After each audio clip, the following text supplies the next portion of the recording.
Alright, so in this video I'll kind of explain how to wire in newer seats into the older truck. So we're working on a 2011 base model. This truck has manual seats all around, and we're putting in a 2018 power seat. So we're doing the driver's side, and so here it is.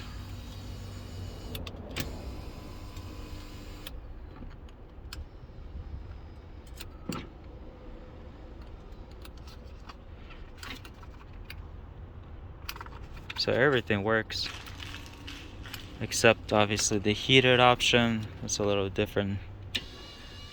So tilt. So all the seat features work except heated or cooled. I'm not gonna get into that. That's a little more complicated. We're not doing that on this truck. So the truck had, again, base seats. They're completely manual. So here's what we did. Let's see if this will help. Alright, so this harness comes out of the truck. We end up taking these two wires coming out of the truck. So let me see if I can get you a better shot. It's black stripe with, or black with the white stripe, and a red with the green stripe. So this is the ground power. So again, this is coming out of the truck, not the seat. So for the seat harness, we end up chopping up this plug right here, the yellow one. We end up using two wires. So we use the black and the red.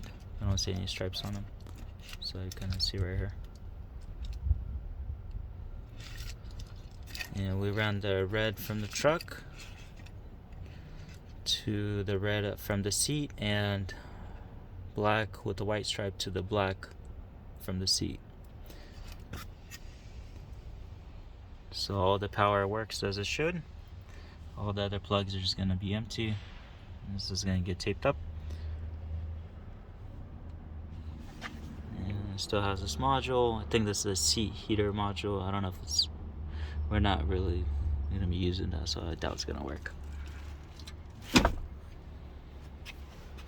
So that's it. It's pretty simple. The seatbelt buckle looks the same. I'm not going to get into the airbag. If your 2011 had an airbag, ours didn't, so I'm not doing that. This is a 2018, so it did have the seat airbag. We're not using that.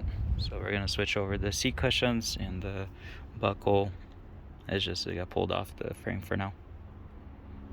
So that's it.